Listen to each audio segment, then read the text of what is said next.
मित्रों, बाज की उड़ान हमें सिखाती हैं कि हम जिस फील्ड में काम करते उसमें आपसे ऊपर उड़ने के बारे में सोचकर लोगों के पसीने छूट जाए, तभी आप अपने फील्ड के बादशाह कहलाओगे। सुनिए पूरी बाज की जीवन शैली। पूरी दुनिया में पक्षियों की 10,000 से भी ज्यादा प्रजातियां पाई जाती हैं। सभी के वहीं 2 पंजे, 2 पंख और 1 गर्दन होती है। लेकिन इन्हीं में से एक ऐसा पक्षी है जिसकी एक अलग ही पहचान है, जो आसमान का सीना चीर के हजारों मीटर ऊपर 120 किलोमीटर घंटा की रफ्तार से उड़ता है, जो खुद के कई गुना अधिक वजन के शिकार को भी अपने पंजों पे दबोच कर उड़ जाता है। और इसीलिए उसे पक्षियों का राजा कहा जाता है, जिसे हम बाज के नाम से जानते हैं। और एक बाज इतना ऊंचा मुकाम हासिल करता है अपनी ट्रेनिंग और अपनी पुनर्जन्म की वजह से। अगर आप भी इस दुनिया में एक मुकाम हासिल करना चाहते हैं तो एक बाज को बाज बनने का पूरा सफर आपको जानना बहुत जरूरी है, क्योंकि 25 से 30 की उम्र तक आने के बाद भी लोगों को रिस्क लेने से डर लगता है। लेकिन एक बाज की जीवन की शुरुआत ही रिस्क से होती है।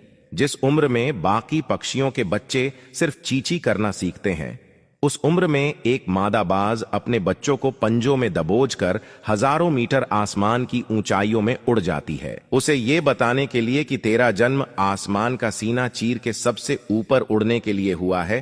तेरा जन्म पंछियों का बादशाह बनने के लिए हुआ है। जमीन से हजारों मीटर ऊपर ले जाकर मादा बाज अपने पंजों से उसे छोड़ देती है और यहीं से शुरू होती है उसकी हाई रिस्क ट्रेनिंग। वो चूजा जमीन की तरफ तेजी से गिरने लगता है। थोड़ा नीचे आता है तो उसके पंख खुलने लगते हैं। नीचे आते आते वो अपने पंख फड़फड़ाने लगता है, लेकिन वो अभी तक उड़ना नहीं सीखा है। वो जमीन से कुछ ही ऊपर होता है। ऐसा लगता है कि कुछ ही सेकंड में उसका जीवन समाप्त हो जाएगा, लेकिन अचानक एक पंजा उसे अपने गिरफ्त में लेता है और वापस आसमान में उड़ जाता है। वो पंजा होता है उसकी मां का, जो उसके पीछे उड़ रही थी। उसकी ये ट्रेनिंग तब तक चलती रहती है जब तक वो उड़ना नहीं सीख जाता है। इतनी हाई रिस्क ट्रेनिंग होने के बाद इस दुनिया को एक बाज मिलता है। बारिश के वक्त जब सारे पक्षी आश्रय की तलाश करते हैं, तब यही बाज उसी बारिश में आसमान को चीरते हुए ऊपर निकल जाता है और बादलों से कहता है, तू बर्श ले, कितना बरसेगा, और फिर नीचे आकर चैलेंज करता है। एक बाज की उम्र लगभग 70 साल होती है। जब वह 40 साल का होता है, तब एक परेशानी उसकी जिंदगी में मौत बनकर आती है, जो आपकी परेशानियों की तुलना में बहुत बड़ी होती है, क्योंकि 40 साल की उम्र में बाज की चोंच इतनी मुड़ जाती है कि उसे शिकार निगलने में बहुत परेशानी होती है। उसके पंख भारी हो जाते हैं, छाती से चिपकने लगते हैं, जिससे उड़ना बहुत मुश्किल हो जाता है। उसके पंजे लंबे और लचीले हो जाते हैं, जिससे वो शिकार को सही से नहीं पकड़ पाता। 1. वो अपने शरीर त्याग सकता है। 2. गिद्ध की तरह छोड़े हुए भोजन पे निर्भर हो जाए। और 3.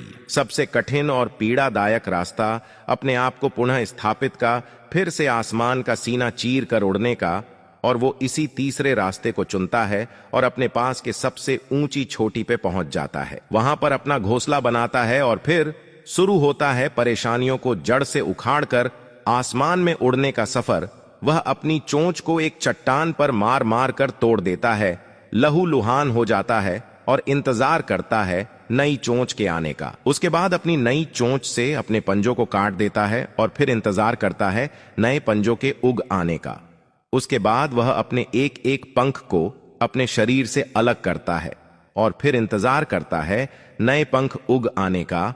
और इस प्रक्रिया में उसे समय लगता है पूरे 5 महीने का। इन 5 महीनों के कड़ी तपस्या से एक बाज का पुनः जन्म होता है। वो फिर से तैयार हो जाता है। आसमान का सीना चीर कर उड़ने के लिए जो 3 रास्ते बाज के पास थे, वही 3 रास्ते आपके पास होते हैं। लेकिन कुछ लोग पहले रास्ते को चुनते हैं और परेशानियों के तले दबकर सुसाइड कर लेते हैं। ज्यादातर लोग दूसरे रास्ते को चुनते हैं। वो परेशानियों का बोझ पड़ते ही अपने लक्ष्य को छोड़कर एक नॉर्मल लाइफ जीने लगते हैं। और कुछ वो लोग भी होते हैं जो इस परेशानियों को लात मारकर अपनी मेहनत के दम पर बाज की तरह आसमान की बुलंदियों को छूते हैं। दोस्तों, बाज की यह ट्रेनिंग हमें बहुत बड़ी सीख देती है कि अगर रिस्क लेना पड़े तो लो कि अपने फील्ड में अपने आप को इतना ट्रेंड कर लो कि उस फील्ड में आपसे ऊपर उड़ने के बारे में सोचकर लोगों के पसीने छूट जाए, तभी आप अपने फील्ड के बादशाह कहलाओगे।